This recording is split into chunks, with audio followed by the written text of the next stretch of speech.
So, now we're finally having the conversation about Squid Game. It's a bit late, but still, I think this show will be relevant for years to come. I think so too. It's not like one of those Netflix shows that's just gonna die after it only having been there for 6 months or something. No, I feel like it's gonna be relevant for a very long time, especially because of how it was made and every other aspect about it. Because for me, I only have one thing to say about it. That's kind of like a hint to what I'm gonna be talking about specifically. The best way I could describe it is how sodas, there's the diet flavored edition? Yeah.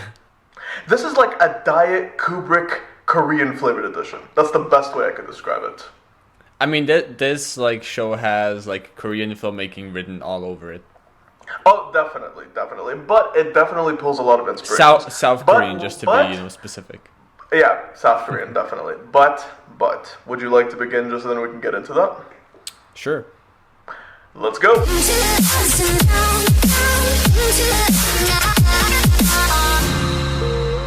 Hello, and welcome to the 7th episode of the Movie Buffs. I'm your host, Mansoor. And I'm Yurka. Today we're here to talk about Squid Game, of course. Of course, the worldwide phenomena that has taken social media, memes, and the entire internet and all of pop culture by storm. So yeah, the memes are amazing. The memes are fucking beautiful. This is why I love the internet. They could take something as simple as just media, movie, TV show, or anything, and they could just make something hilarious out of it that only lasts for a schism of passage of time. Anyways. So, can I guess your score? Can you guess my score? Okay, guess my score. You're gonna be an 8. Very close. 8.5. Oh, okay. I'm happy to hear that. And I'm guessing you're probably at a 7 or an 8. I'm 7, yeah. Oh, okay. Good guess. Yeah, I know you too well. All right, so let's get into it. Guessing each other's scores that's a good thing. That's a good. It is. That's a good sign of friendship.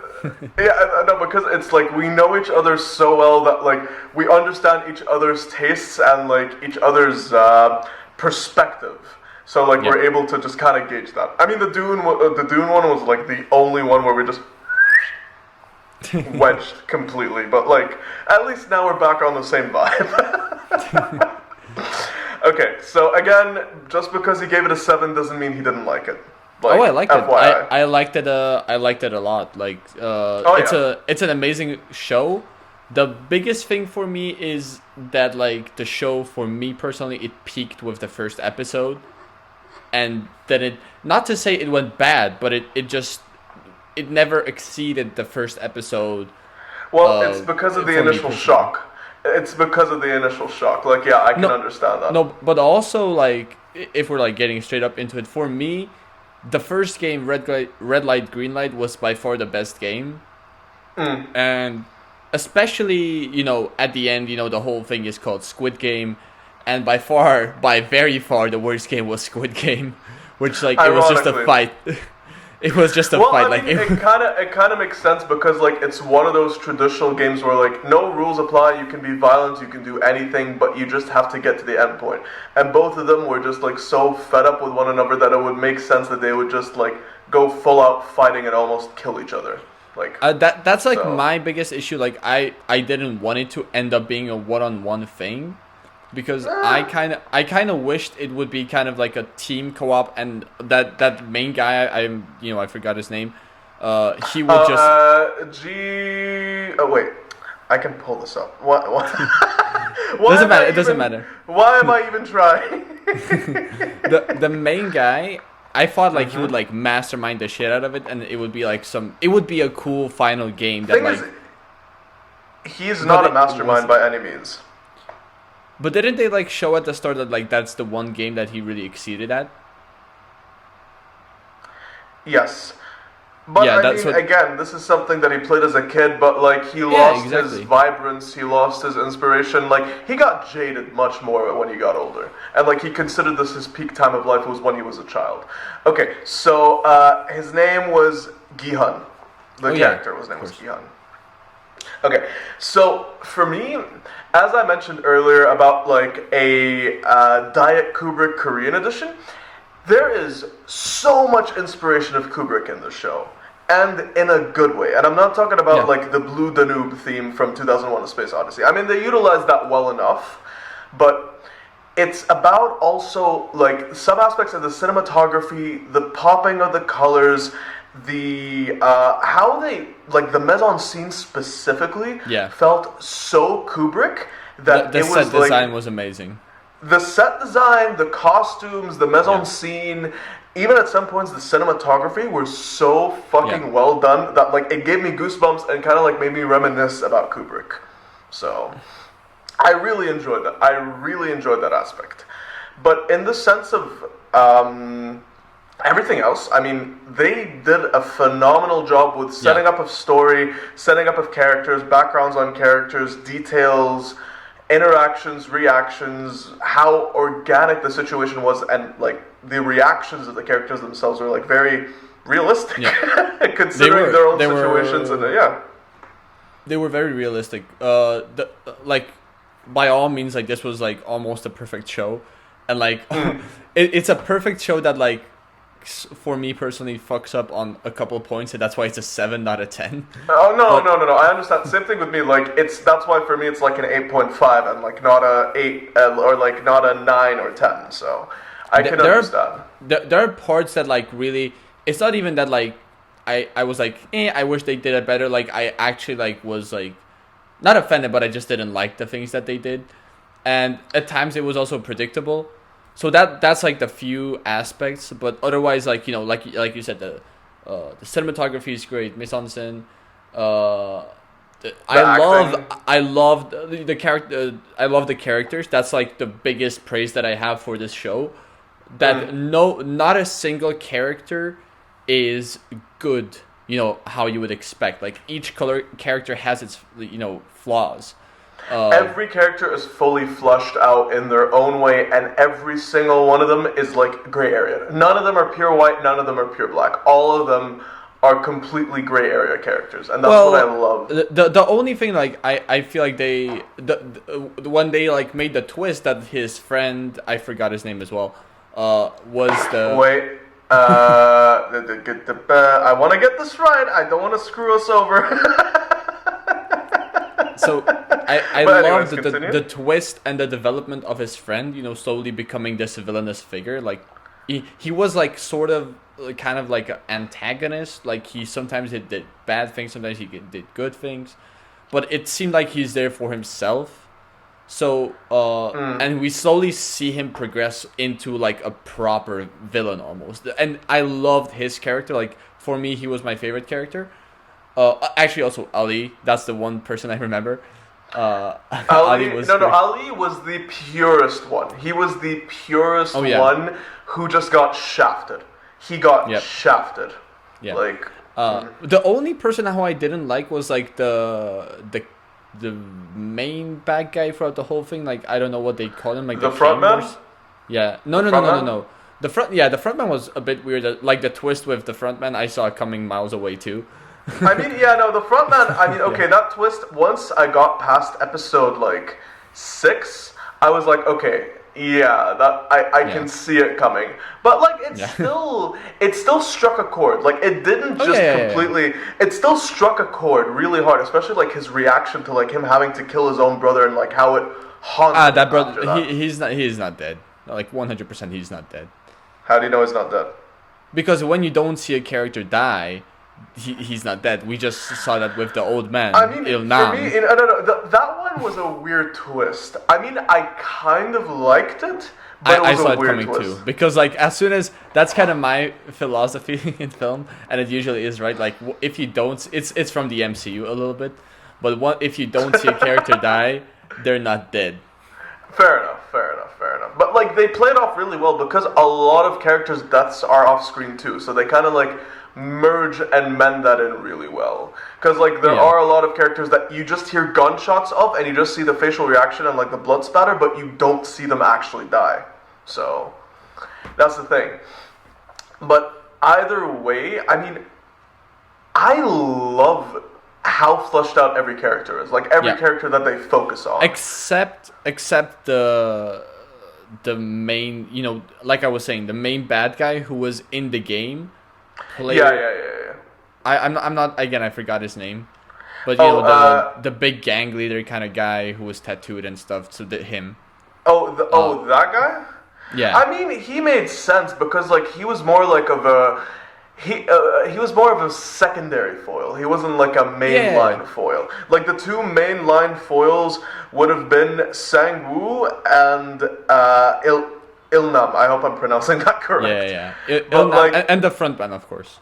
And the frontman. I mean, no, the frontman was just like the coordinator. Like he was just the guy that was doing everything. But like I don't think he enjoyed doing it or anything like that. Like he was just going by orders. He's just like a soldier doing what the general tells him to. So, but anyways. Yeah, but still, I like a couple of the game. That's like another thing. Like, I love everything that's like not part of the games, but you are watching this show for the games if you're watching it, and that's the thing that you're always like excited for. Okay, here comes the next game. I'm so excited. And I must say, like the first one, of course, Red Line, Green Line was perfect. I really like the second one with the candy sugar. Yeah, the candy. Yeah, the caramel carve. Yeah. Yeah, that was a big contrast. Like it's a slow. It's not action heavy. Like you have to be precise. So it was a nice little shift. Then you had Tug of War, which was very good. I enjoyed Tug of War. And then like that. So that's like the first half, which is good. And then we get to the second half, and like none of the games are particularly, you like all the three first ones are like the top three, and the three last ones are the last three. Although the marble game has very big implications emotionally. Oh my god, yeah, no, especially with Sang-woo and like that entire interaction with Ali. Yeah. Fuck. Yeah. Like I actually and like the guy who was like put with his wife, like that must have been terrible too. That's like the one thing that I don't get. It should have been the other way around. I don't understand how the guy was the one making it out of the pair alive rather than his wife. That's like, I mean, whatever. But like, it comes to a very strong point where like he commits suicide after that because of like, and no, they don't hold back. Like they show you everything from that's implications to the depression to like him actually hung off the side of the bed and everyone's shock and like melancholic and like deeply depressed reaction to that because they're like, oh fuck, like. His wife just died in front of his own eyes, like she just got shot, and he can't go on. So like now he has committed suicide because he has nothing else left in his life. So it's really dark. It is dark, but I still it wasn't a enjoyable game. Like you're there for the games, and I almost wish they made this like a preliminary game, I guess, or something. Just to put down the numbers. I don't know what they could have done, but just that should have been an emotional moment, not a game moment, because the games should be fun, big, enjoyable. That's kind of how I viewed it while watching the show. Even though it was like an emotional journey in that specific moment, like it was not my favorite game, which is like I said, the reason why you're watching this show. Next up, Game 5 is I don't even know what that was. Like the windows. Oh, the glass panels. Yeah, the glass exactly. panel one. So I enjoyed it at first. I was like, yeah, that's kind of cool. But then, like, what childhood game is that? I don't think that's a childhood game. I think they were just fucking with them, especially because, like, they just had, like, the people who were, like, the VIPs watching, so, like, they wanted to entertain them. So... Okay, but it kind of goes against the whole philosophy that the show put up at first, which is like all child games, yeah. Exactly. I get that. So... I enjoyed it, like the set design and everything was awesome, but midway through the game I was like, this is a bit weird, like it's out of place, and that like it is. But I was like, okay, it's solid. We know we're gonna get Squid Game last, and that's gonna be the big one, enjoyable one, awesome one. Yeah. Not only did it not have its own unique set, they just reused the red light green light set. No, but by the way, that was a story point. Like, they highlighted it as a point of self-awareness in the story where, like, Sang-woo literally said, like, this is the same field where we played Red Light, Green Light. This is the place where all the people who died, like, all the bloodshed, for us to get here. And now I'm not going to let anyone else but myself win. I've come this far, and I'm not going to allow anyone to get past me, not even you. Like, it was more of a metaphorical thing. I know, but like overall, just it didn't. I don't. It's the one that I remember the least. I know they just fought. They just had a fight, and it's like, I won't remember that at all. Like it was just.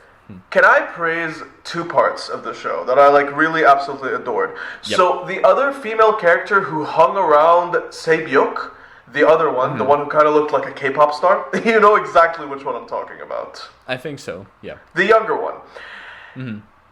The dark aspect of her story, like her revealing her background so subtly about like how she was like pedophilically abused, her mom was beaten up, she was beaten up, and then one of those days like her dad, who's a pastor, killed her mother and then she killed her dad. Like how she subtly told that was so brilliant and so well delivered and so well done and dark that it actually, my jaw dropped and like I had goosebumps. I was like, fuck. This show does not hold back. It does not hold back. Like it goes full out, and everything that's not part of the game, like almost everything, is perfect. But can I also give high props to the actress who played Sang-byuk? She did a phenomenal. Like the two standout actors of the show, I have to say, are the guy who played Gi-hun and the guy who played Sang-byuk. Gi-hun's the main guy? Yes. What about I personally want to praise like his friend who slowly turns into the antagonist. That was my personal favorite. No. I completely understand that, but like for him, the raw emotional like powerhouse that he showed throughout the show, especially through specific situations, and like his facial expression, facial changes, and vocal inflection and expression throughout the entire show, like how it just fluctuates and goes so well with the scene, was phenomenal. And the one who played Se-byuk played like one of the most badass, mysterious, but most tragic characters in the show. Yeah. So another thing that I want to just to get to, go for it. I shit on this show a little bit right now, but I really love it. Like I really love it. The reason why you're shitting on it so much is because you love it so much. Like why you're critiquing it so hard is because you love it. Like I get it. Yeah. Yeah, unlike Dune. I'm just kidding. So fair enough. No, Continue. but I feel like everyone watching this show like knows the obvious, that they just had a good time. That's the key ingredient. Like if you have a good time watching this show, then I think the show is a success, and that's what I think everyone had. But if you watch it the second time, you see all the beautifully well crafted Easter eggs that are put into every single part. Oh yeah! Oh my god! And like if you just watch it, I don't know, like 5 times and just do an Easter egg hunt, it's such a fun time. They play around with the colors, at first when they play that throwing game with the guy at the metro station. So that's like how if you choose green, you might be the player. If you choose red, you might be the actually one in charge. The people with the PlayStation buttons. So that's kind of cool if you think about it. Then and I also love how it was also kind of like a reference to the Matrix, like blue pill, red pill. Like I also saw that too. That's true. Then the metaphor between the normal people betting on the horses, these VIPs betting on people. There was just a bunch of them. This show was handled. Oh my! Even. Sorry, what were you gonna say? Because like I have a huge rant about like the metaphorical implications of Easter eggs, but like anyways. I just wanted to say like I can see how beautifully crafted this show was with every detail. Like it was all planned beautifully.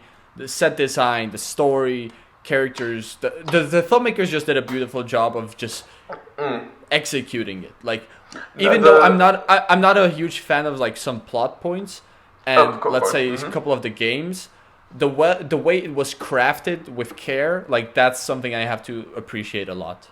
Oh, no, I mean, I am with you on that regard. I mean, that's why it's an 8.5, because objectively, it hits so many sweet spots for me. Like, it knocks it out of the park on every objective technical aspect. Especially with how it represents its metaphor on, like, what's the term? Unlike capitalism, on like the have and have-nots, on about like how there's this disconnect and abuse towards the have-nots by the haves, and like how it's just a very depressing reality, and like as you said, the metaphor about like how normal people bet on horses while these guys bet on people, and like all that, and like the entire entertainment and idea about like how being so rich that like you have so much money and don't even know what to do with leads to boredom, versus being so poor you barely have any money leads you to a state where you don't even know what to do with your life, and that's like paralleled in this. So like you can see kind of like the connection between those two ideas and how it came together to create Squid Game itself, and about like how it's just kind of hitting the points of both ends about like, oh, an ultimate murder game show that is curated for the extremely rich to watch and enjoy, while the poor slaughter each other to get like a couple $100 million per round. Exactly. So like it's just insane.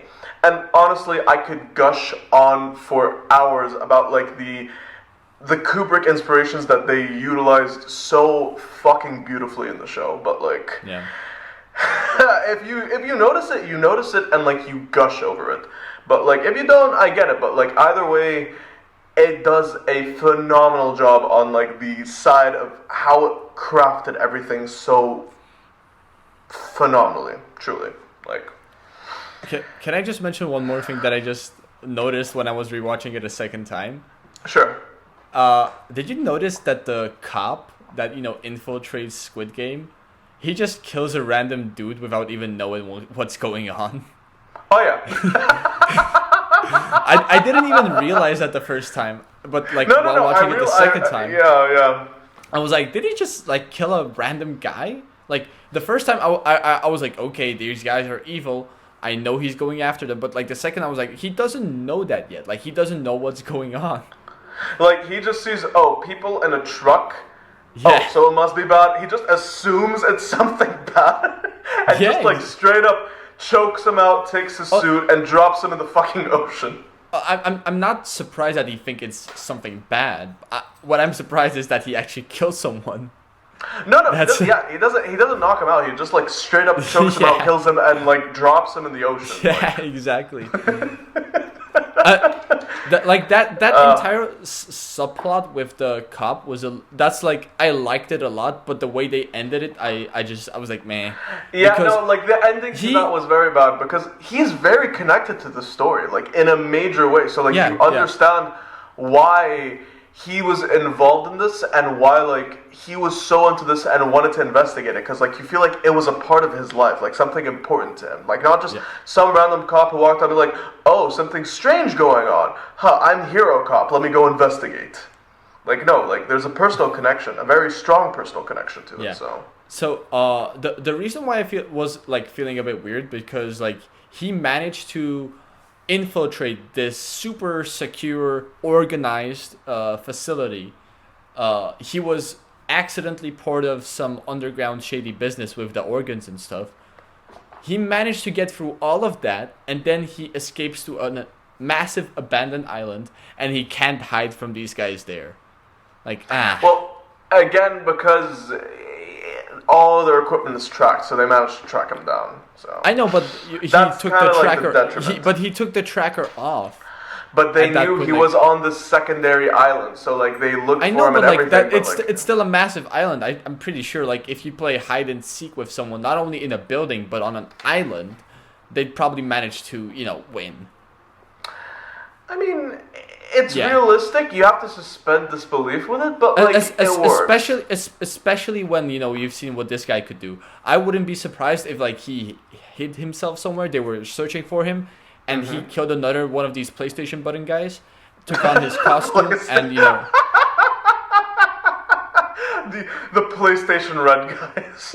Yeah, I mean that's what they are. That's like the instant thing. What you notice? When I saw that, I was like, aren't those just like PlayStation controller buttons? Like when I saw that, that's the first thing I thought of. But then I realized it actually has a very strong implication to the Squid Game, because Squid Game is literally just one giant square, a triangle with a small circle at top. Yeah. So like that does make a lot of sense, because like again, who is the major in that group? It's the square. The square is the biggest. The triangle is the second headman, and the circle is the lower henchman who does like cleaning up work and all that shit. So like it kind of also melds into that metaphor too. That's nice. That's cool. Yeah. Yeah, right? Cool. I noticed that second watch, I'm like, holy shit, that's actually really well thought of. That's true. Yeah. That's true. I didn't know that. I didn't realize that. That's actually pretty cool. Yeah, exactly. But like overall, guys, I really enjoyed this show. Like I hope they do a season 2, because like one of the things I didn't like, and that's was something that LeBron James was actually criticized for by one of the actresses, that he didn't like the ending, and I feel the same way. Like for me, the ending wasn't perfect. Like the ending was not perfect. The fact that he doesn't go see his daughter is like a bit weird.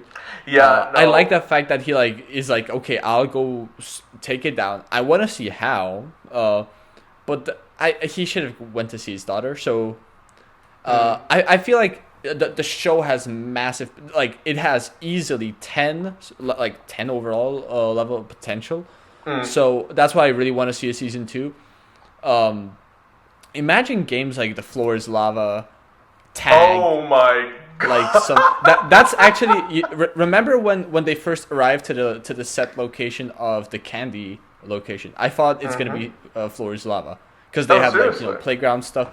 So I was like, okay, now they're gonna have to like climb these things and like jump from place to place, and like by process of elimination push someone into lava, or like yeah. That's what I thought, but it was different. And I look, I didn't mind it, but like I feel like there's a lot of potential of how dark you could get with games like Tag, hide and seek could be kind of cool. There's a lot of hide well enough, and like one of the red guys like actually catches you, you're killed.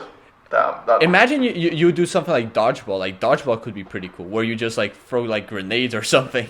I don't think it'd be to the extent of throwing grenades, or actually hot potato with a grenade. Yeah, that could work too. Like there's like I'm not saying my ideas are great, but like I can just imagine. I agree. I can imagine the way that they were creative. The way that they were creative with something like red light, green light, with and especially like red light, green light, and tug of war. These two like creatively were the most interesting for me, because if you lose, it automatically eliminated you. Exactly. You die. That's what I like. You like slip up or fuck up at one point, you're dead. That's it. And it was like part of the game. It was not that you lose and then they come and shoot you and stuff. So I like when the death is like part of the game, and that's what was the case in these two games. No, but also with the candy thing. Like as soon as you fuck up with the shape, you're done. Yeah, but the thing that I didn't like about that slightly was that they have to come to you and kill you.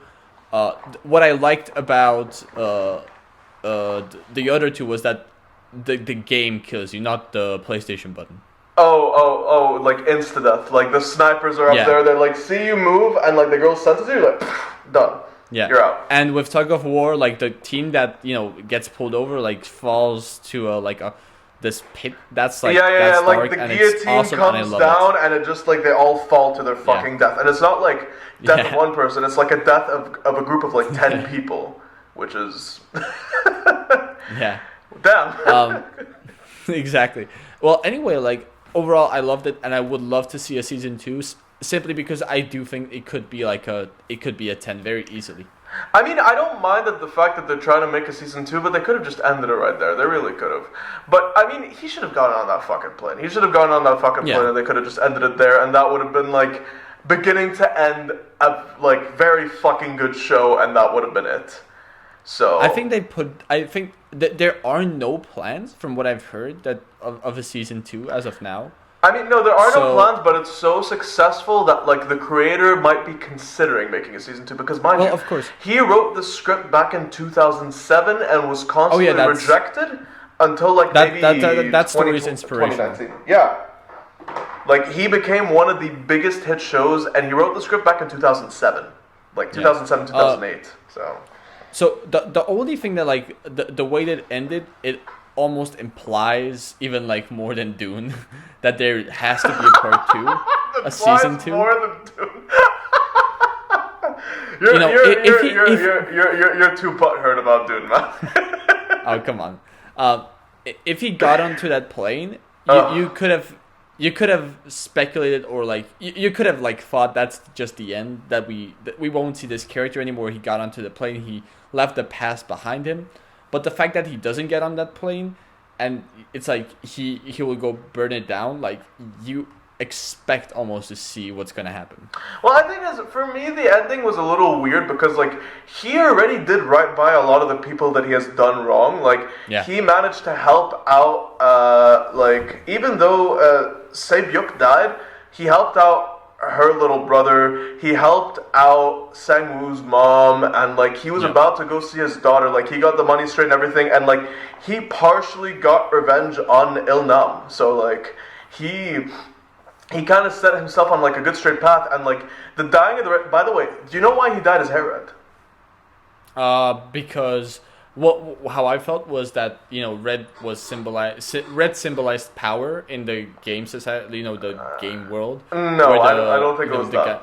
But that's a good theory. That's how I felt. Like Green was kind of the guys who obeyed the red, and he wanted to represent red, which was power for him. The past few, I don't know how it was, weeks or days. It was days, kind of, but like so that's what I felt like. What do you think? For me, I saw it a bit more as like a metaphor representing all the bloodshed that happened on the show and like how it burdens him. Oh, interesting theory. See, that's the beauty of it too. Like there is no definitive answer. No, there is no definitive. No, like for things that need definitive answers, they give you the definitive answer. But for things that don't, they're just like, leave it to you. You can think of it however you want. Exactly. And the thing is that they're not put there for like no purpose. Like both of these theories make sense. They do. Like, they really do. If he dyed his hair, let's say purple, that wouldn't make as many sense. Like it's just like he feels free and he's expressing himself. Like that'd just be Exactly. But like the red actually has symbolism if you think in one way or another. And that's why, like I was saying again, like it was just perfectly crafted. Like the attention to detail was like phenomenal, masterful, phenomenal, like very, very masterful. That's why I call this show a Diet Kubrick. Like this is why I call this show a Diet Kubrick. The attention to detail, the mise en scene, the acting, the writing, like everything put together, minus a couple of aspects, were done so well that it could be like. And I know I'm gonna get grilled for this, but like it's the closest thing to Kubrick you can get without it being Kubrick. You get what I mean? Yeah. Like on the aspect of filmmaking, attention to the detail, and everything. Like on the technical level, like it's the closest thing you can get to Kubrick without it being Kubrick. Also, like we were praising the set design and everything, we also should praise the costumes. Yeah, the costumes. Even though they're PlayStation buttons, they will, rule this entire Halloween. I'm pretty sure of that. Oh my god, yeah, no, and even like the mask design of like the front man and of all the VIP people, and even of Il-nam, like when he originally was represented as just like the guy with the big golden owl mask. Like that was actually really well done. Like it fairly well represents like their own bases, how they function, and it kind of gives you like a hint of how the society works. Because Owl, old and wise, Frontman is just black and a plain person, so like someone that's controllable and unnoticeable, and the rest of them are like goldified animals as like being on top of the food chain. And if you notice, most of them were predators too. Like all the animals that were on the faces of the VIPs were all predators. Like like I really love the show. It's just a couple nitpicks. Again, yeah. Exactly. If they manage to just craft it this show could be perfect, honestly. Oh my god, definitely, yeah. definitely. Like, And not on the crafting level, but if they fixed a couple of like the story issues, it could be a 10 out of 10 show. Because like otherwise, on every other aspect, it's a 10 out of 10 show. Like, I feel like the biggest part is like just making the games as crazy as possible for me personally. I get it. It's kind of it's in a way, you know, it's not a great comparison, but for me, like when you're watching, let's say, a movie like Escape Room, you know, you do care somewhat with the story, but the reason you're there is because of the games. The same reason is with Squid Game. I'd say it's more Saw, not Escape Room, because like the main reason why you watch it is like the that's traps the same. It's the and same. like all of that, not like the actual people and their suffering. Like you're there to watch the gore and with like the Saw, traps. I think Saw does like have the Saw, one of Saw's identities, like is the end twist. How effective the ending twist is. That's why I think like the first Saw is so beloved, because that has the best twist. Plus, also like it's very low key. It's not that violent. It's not that gory, and it's more based on the idea of thriller and like a mystery. That's why I would say more Escape Room than Saw, because Saw has other things going for it, while something like Escape Room, which is not a fantastic film, it's but not I still a good feel film like by any means. I'm sorry, but anyways, continue. Oh yeah, exactly this, especially the second film is not great. But I still, personally, I still have fun with the escape rooms. I still feel like they're enjoyable. You have fun with a lot of like the gory and like out of this world wacky context and ideas that they give for the actual like traps or like escape rooms themselves. So yeah. So that's like in context of Squid Game. I feel like the games, if they just make them fun, wacky, a couple, you know, they could maybe have one of those like smaller, slower paced candy episodes or marble episodes, but like one of them, I wouldn't do two of them, and just like go all out, just be creative. And if they manage to do that, I feel like that will be the key for it to be at minimum a 9. That's the thing. Like they also need to have a very strong balance of those two aspects, because you can't just have all that and you can't just have all that. Like it's also managing to balance those two. Oh yeah, creating something slow burning that enhances the story, while also creating something so fucking out of this world wacky that like it just goes overboard and you're like, holy fuck, this is carnage, this is dark. Like balancing that would make it a perfect 10. Balancing that and fixing those small like story issues would make it a perfect 10. Yeah, exactly. Yeah. I think we agree. That's a great show. It's a fucking amazing show. Like this is one of the first and only times where like I've seen a show that I've put it up on like my top 10 favorite shows of all time, like after only having watched it like once or twice. And like it's up possible. No, like for me like it's up there with like BoJack Horseman, Breaking Bad, Game of Thrones before it got worse. Like the first 4 seasons of Game of Thrones, like you get what I mean. Yeah, of course. So, I think that, you know, that's the end of Squid Game. Next up that wraps it up well enough. Next up will be your Halloween special. So you want to talk about that? Yes, I am very excited about that. We are going to be doing a deep dive and analysis on probably one of my favorite psychological horror films ever, if anything. And like a movie that I consider a perfect 10 out of 10, honestly. Do you consider it Perfect Blue? Why did you reveal the title? I don't mind revealing it because we want to do a deep dive. So people who want to watch it, go watch it, and then you can enjoy the conversation with us. Obviously, yes, because we have a lot to say. Again, like I've seen this movie countless of times. And Yurka, have you actually watched it yet or no? I did watch it actually, and I will watch it one more time just so you know. You can get a better basis. Exactly. What I love about this movie, like with the amount of times that I've watched it, I still catch something new every single time I watch it. Like, and I've watched it like I'd say maybe 30 times at this point. I'll pay very deep. Like, I'll pay very deep attention. Yeah, no, like there's a lot, so much attention to detail, in that like movie. But, anyways. We're going to be doing a deep dive and analysis on that, and I also want to get Yurka's perspective on the entire film itself and everything, which we will discuss at the time. But yes, it's Perfect Blue. If you want to join and watch if you want to like watch and then watch the discussion to get a better understanding, go for it. But I have to warn you, it is a very, very hard movie to watch with a lot of very deep, dark, disturbing subject matters. Yeah. Wouldn't you agree? I would agree, but the thing that I think makes it very passable is that the movie isn't too long. So oh, not at all, not at all. That's something that I think plays very well for the movie, even though it's very to the point and psychological stuff. It's slow burning. It's slow burning, but like you don't feel like it drags at all. It like, doesn't. Oh no, it doesn't drag. It kind of gets to the it gets to everything quickly. It gets over. You get over it quickly. So even though even if it would be hard to handle for someone, I feel like if it was like a 2-3 hour film, that's when it would really be hard for someone to watch. But if it's so short, I feel like it will be doable.